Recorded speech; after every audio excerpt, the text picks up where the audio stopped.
and I'm doing just fine. I'm always landing on my feet in the nick of time, and by the skin of my teeth. I ain't gonna stress, good ones that happen yet. Something's watching over me like sweet serendipity. And what will be in the nick of time, and by the skin of my teeth. I ain't gonna stress, good ones that happen yet. Something's watching. Hey guys, I hope that you guys are having a wonderful day. First of all, we need to check out these beautiful postcards that I made a long time ago. I just opened up a drawer and found it, but that's my recipe book, Down to Earth, Raw Vegan Recipes.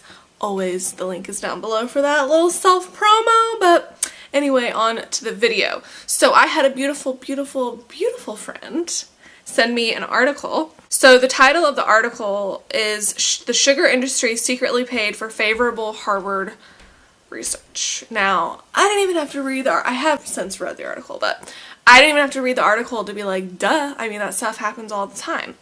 And I really think it happens most often in the vaccine industry, but I know vaccines are a real, not a real favorable topic, but anyway. So basically the gist of this is that in the 1960s, these two doctors for Harvard got paid like $48,000 by the sugar industry to say that it's not bad for you, basically. We're going to put that in a real big nutshell. Now, I don't need to go into all the details. If you want to look at it, though, it's on statnews.com. But, I mean, I kind of want to delve into a deeper conspiracy theory or whatever you want to call it.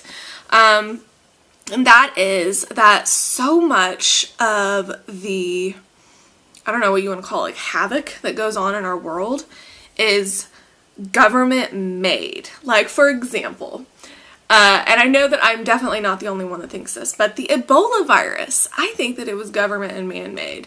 Now, we know that like about a year ago we had this big upcry about it, and the media was just fear-mongering, and there were people getting it, and I'm not downplaying Ebola. Like, I think that whoever made it, I think that it's a horrible, thing. I think you bleed out of every, hole in your body. I remember learning about this in 7th grade. But anyway, I really do think that stuff like that is man-made. I've heard that AIDS was man-made. I've heard that the Zika virus is man-made. And I think that it all is I think there's many things that play into it. I think that it's a distraction. So whenever people are freaking out Ebola, it's a distraction from other things that maybe the government is doing or whatever. I think it might be a means of population control. Same thing with like chemtrails and stuff like that. So I know that whenever I say stuff like this, the average person in society is going to think that I am a lunatic, but really once you step outside of the mind, and once you step outside of the typical mind, and once you step outside of the sardine box that society wants to cram us into, where we are desensitized by TV and media and everything, and they pretty much tell us how to think.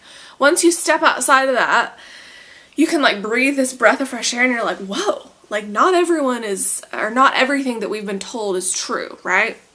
So just, I don't know, I would encourage you guys to not take everything that we have learned for face value. Another example of this is the food pyramid. So we've all been told since birth that we need meat and dairy and grains to build a strong, healthy body, and we all know, well, hopefully, we all know that that's not true, and so that's just another example. So there's so many things that we could be talking about here, but him sending me that article really spurred this thought, and I really wanted to do a video on this. But I really want to know, most importantly, what you guys think about this. Do you think that Ebola and Zika were man-made?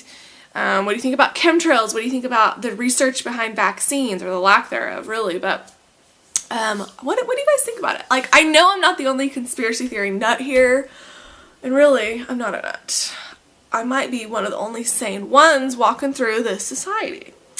But anyway, tell me what you guys think. Thank you guys for watching. Click like and subscribe. Check out my recipe book, Down to Earth Raw Vegan Recipes. The link is down below, and I will see you guys later. Bye.